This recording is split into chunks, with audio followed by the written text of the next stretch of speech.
Welcome to all of you on my YouTube channel यूपिया classes. Friends, आज मैं आपको पास्ट कंटिन्यूअस टेंस का बेहद आसान तरीका बताने जा रहा हूं। तो प्लीज़ देर ना करिए और सीधे आप रेडी हो जाइए स्टडी के लिए। देख सकते हो कि यहाँ मैंने लिखा है अफर्मेटिव और नेगेटिव सेंटेंसेस। तो आज मैं आपको पास्ट कंटिन्यूअस टेंस का अफर्मेटिव और नेगेटिव सेंटेंस पढ़ाने जा रहा हूँ। इससे पहले मैंने present indefinite, present continuous, present perfect, perfect continuous, past indefinite, ये सारे टेंसेस पढ़ा चुका हूँ। और यदि आप चैनल पर न्यू हो तो प्लीज़ आप इसे सब्सक्राइब करें और चैनल के प्लेलिस्ट में जा कर के आप सारे टेंसेस के वीडियोस को आप देख सकते हो। और यदि आपको कोई समस्या होती है तो आप मुझे कमेंट्स करिए, मैं उसका सलूशन ज़रूर आपको दूंगा। तो देर ना करते हुए सीधे वीडियो को स्टार्ट करते हैं। तो आइए ये समझने की कोशिश करते हैं कि पास्ट कंटिन्यूअस टेंस क्या होता है। असल में बच्चों होता क्या है कि पास्ट कंटिन्यूअस टेंस, देखिए पास्ट का मतलब होता है कि बीता हुआ समय। बीता हुआ समय का मतलब होता है भूतकाल, है ना। टेंस यहाँ पर लगा है तो भूतकाल में कंटिन्यूअस अर्थात कंटिन्यूटी की बात हो रही है। या आप यूं ही ऐसे कह सकते हो, क्या कह सकते हो कि ये जो आपका टेंस है, इस टेंस से यह पता चलता है कि कार्य भूतकाल में, किसमें भाई, भूतकाल में जारी था, यानी भूतकाल में कंटिन्यूटी की बात हो रही है। अब इसको आप आसानी से समझ सकते हो। ऐसे वाक्य जिनको आप प्रायः देखते हो कि रहा था से समाप्त होता है, रही थी, रहे थे, यानी रहा था, रही थी, रहे थे, ये आपको वाक्य के लास्ट में मिलता है ना। जैसे वह स्कूल जा रहा था, है ना, मैं काम कर रहा था। इसी तरीके से आप बता सकते तो वह खाना बना रही थी। तो ये रहा था, रही थी, रहे थे का जो कॉन्सेप्ट है, इसको आप बता सकते हो कि ये कॉन्सेप्ट पास्ट कंटिन्यूअस टेंस के साथ होता है। तो चलिए ये जानते हैं कि पास्ट कंटिन्यूअस टेंस में हेल्पिंग वर्ब्स क्या यूज़ होता है। तो देखिए पास्ट कंटिन्यूअस टेंसेस में जो हेल्पिंग वर्ब्स यूज होता है वो ये है, आपका वॉज है, और यहाँ पर आप देख सकते हो कि मैंने वेर लिखा है ना, वर। तो देखिए कैसे आप इसको कंफर्म करोगे कि कौन से सब्जेक्ट के साथ हमें वॉच का प्रयोग करना है और कौन से सब्जेक्ट के साथ वेयर का प्रयोग करना है। तो इसके लिए यहाँ पर मैंने लिख दिया है क्या, कि इस सहायक क्रिया का प्रयोग अर्थात वॉच का प्रयोग सिंगुलर सब्जेक्ट के साथ होता है। अब आपके सिंगुलर सब्जेक्ट कौन से होते हैं, आप देख सकते हो कि यहाँ पर ही है, ए आपका सी है, इट है, नेम है ना। इसी तरीके से बॉय हो सकता है, गर्ल हो सकता है। जितने भी सिंगुलर नंबर्स आते हैं उन सभी सिंगुलर नंबर्स के साथ अर्थात सिंगुलर नाउन्स के साथ आप वाज का यूज़ करोगे। आगे देखिए क्या है, आगे आपका है वेयर। तो वेयर का प्रयोग आप कैसे करोगे, बहुत ईजी है। आप इसको समझ सकते हो कि वर का प्रयोग, है ना, आप किसके साथ करोगे। जैसे वे सारे नाउन्स यानी वे सारे सब्जेक्ट जो प्लूरल्स के होते हैं, प्लूरल मीन्स जो बहुवचन में माने जाते हैं। कैसे हो, किनको आप बता सकते हो। अब इसमें आप देखिए यहाँ पर आपको दिख जाएगा, जैसे आई को मैंने आई को आप इसमें वाज के साथ कर दीजिए, ठीक। वाज के साथ आई का यूज वाज के साथ अच्छा माना जाता है ना। आगे देखिए क्या है, आप इसको या इसमें कर दीजिए वाज में। देखिए वर्ग का प्रयोग जो आप करोगे यू के साथ, है ना, वी है, दे है, बॉयस हो गया, और भी प्लूरल नंबर्स आएगा जिनके साथ आप वेर का यूज करोगे, है ना। अब आगे बढ़ते हैं और देखते हैं कि कैसे ट्रांसलेशन होगा। तो चलिए सबसे पहले स्टार्ट करते हैं अफर्मेटिव सेंटेंस को। तो अफर्मेटिव सेंटेंस को आप देख सकते हो कि यहाँ मैंने उसके लिए रूल्स को लिखा है। अब अफर्मेटिव सेंटेंसेस ये आपके होंगे, अर्थात उन सेंटेंसों का ट्रांसलेशन करना है जिनमें आपका नेगेटिव नहीं होगा, यानी नॉट नहीं होगा, या आप कह सकते हो उससे प्रश्न नहीं पूछा जाएगा, सीधे सीधे कार्य का होना दिखाया जाएगा।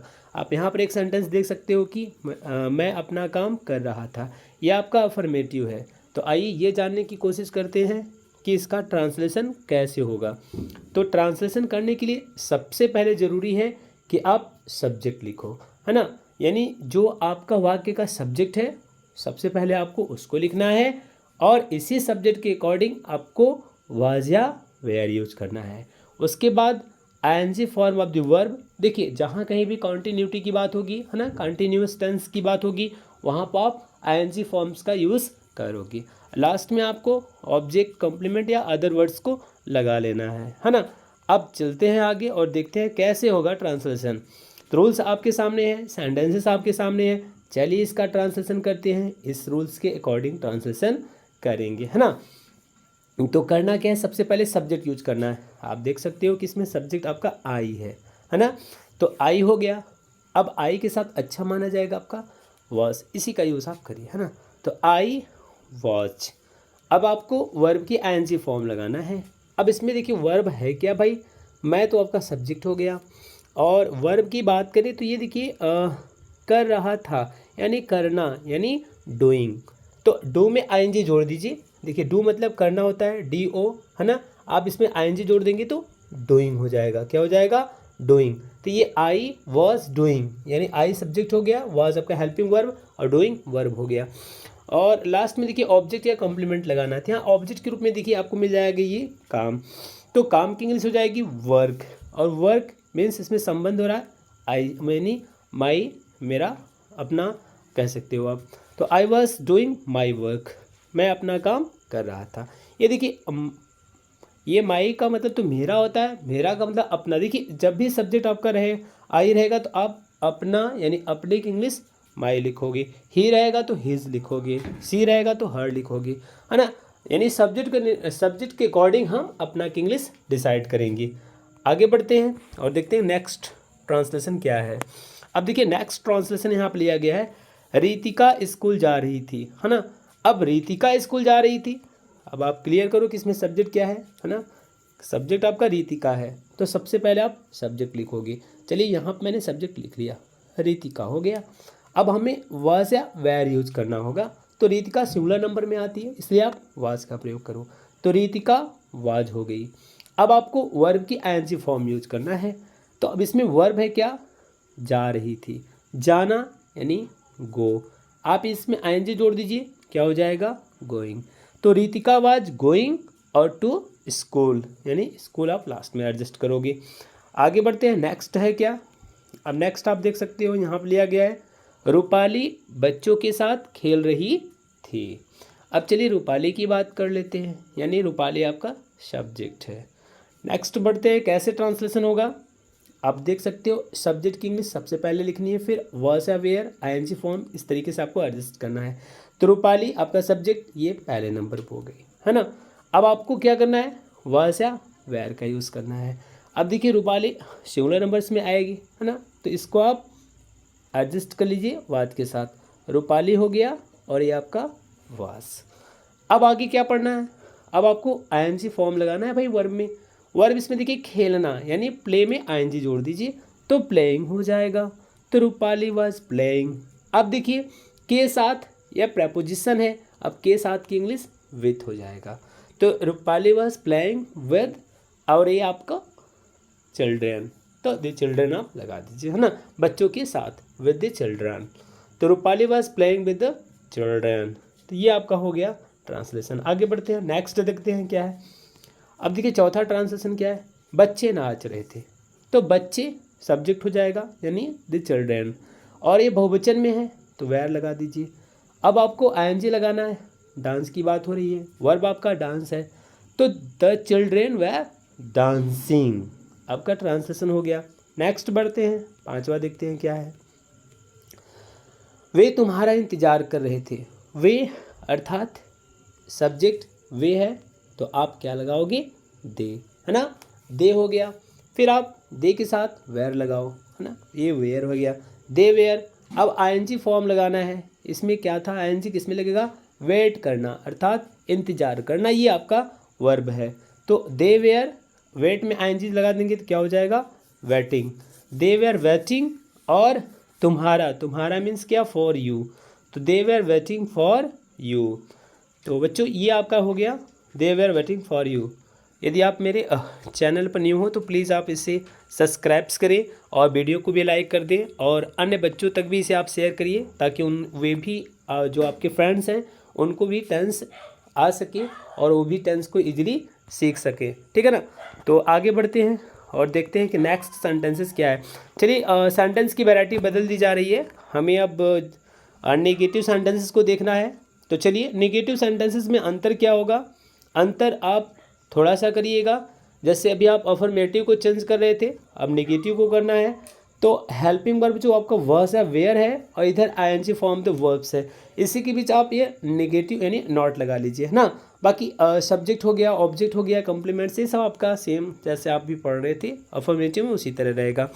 ट्रांसलेशन करना है, वह खाना नहीं बना रही थी, यानी आप सबसे पहले सब्जेक्ट लिखो।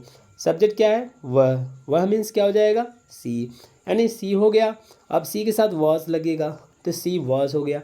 अब आपको सीधे नॉट लगाना है ना, तो सी वॉज नॉट। अब वर्ब में आईएनजी, वर्ब क्या है यहाँ पर, खाना बनाना, अर्थात कुकिंग की बात हो रही है। तो सी वॉज नॉट कुकिंग, वह खाना नहीं बना रही थी। ठीक, यहाँ आप कुकिंग थी फूड भी लिख सकते हो, कोई प्रॉब्लम नहीं, ऑब्जेक्ट के रूप में द फूड यूज़ कर सकते हो, no doubt, but cook means होता है खाना बनाना, है ना। तो आप कुकिंग कह दोगे तब भी चल जाएगा। नेक्स्ट बढ़ते हैं और देखते हैं अगला क्या है। तुम अपना पाठ नहीं याद कर रहे थे, यानी यू, तुम जब भी आ जाए उसको आप सब्जेक्ट के रूप में लिखेंगे क्या, यू। तो सब्जेक्ट के रूप में तुम यानी यू हो गया और यू के साथ वेयर का प्रयोग यानी यू वेयर, और नेगेटिव हो गया तो नॉट लगा दीजिए, यू वेयर नॉट। अब देखिए याद करना अर्थात रिमेंबर करना या लर्निंग करना दोनों बात होती है, तो आप जो लगाना हो लगा दीजिए। मैंने रिमेंबर ले लिया है, रिमेंबर मीन्स याद करना, है ना। तो यू वेयर नॉट रिमेंबरिंग और अपना पाठ अर्थात योर लेसन। और आगे बढ़ते हैं, नेक्स्ट क्या है। और नेक्स्ट देखिए आपका हो गया, शुभम बाज़ार नहीं जा रहा था। अब शुभम बाज़ार नहीं जा रहा था तो शुभम आपका सब्जेक्ट हो जाएगा, तो सबसे पहले आप सब्जेक्ट यूज कर लीजिए और सब्जेक्ट क्या हो जाएगा, शुभम। और शुभम के साथ वॉज का प्रयोग कर दीजिए, शुभम वॉज, और आप यहाँ पर नॉट लगा लीजिए, नॉट हो गया, शुभम वॉज नॉट। अब आपको आईएनजी लगाना है, तो ये देखिए आईएनजी लगेगा इसमें, जा रहे थे या जा रहा था, इसमें जाना आ गया गो, तो शुभम वॉज नॉट गोइंग। और आगे क्या हो जाएगा, ये बाजार को लिख लीजिए, टू द मार्केट। तो जब भी आपको सेंटेंसेस रहा था, रही थी, रहे थे, इस तरह का मिलेगा तो आपको क्या काम करना है, सब्जेक्ट लिखना है, वॉज या वेयर यूज़ करना है, नॉट यूज़ करना है, आईएनजी फॉर्म लगाना है, ऑब्जेक्ट कॉम्प्लीमेंट्स अदर वर्ड्स को इसको लास्ट में सेट करना है। ठीक, इस तरीके से आप अफर्मेटिव और नेगेटिव सेंटेंसेस को आप इजीली कर सकते हो। तो चलिए आज के लिए इतना ही, और आप से पुनः मैं कल मिलूँगा और एक अगले वीडियो के साथ। कल मेरा होगा पास्ट कंटिन्यूअस टेंस का इंट्रोगेटिव सेंटेंसेस। ठीक, तो तब तक के लिए बाय बाय।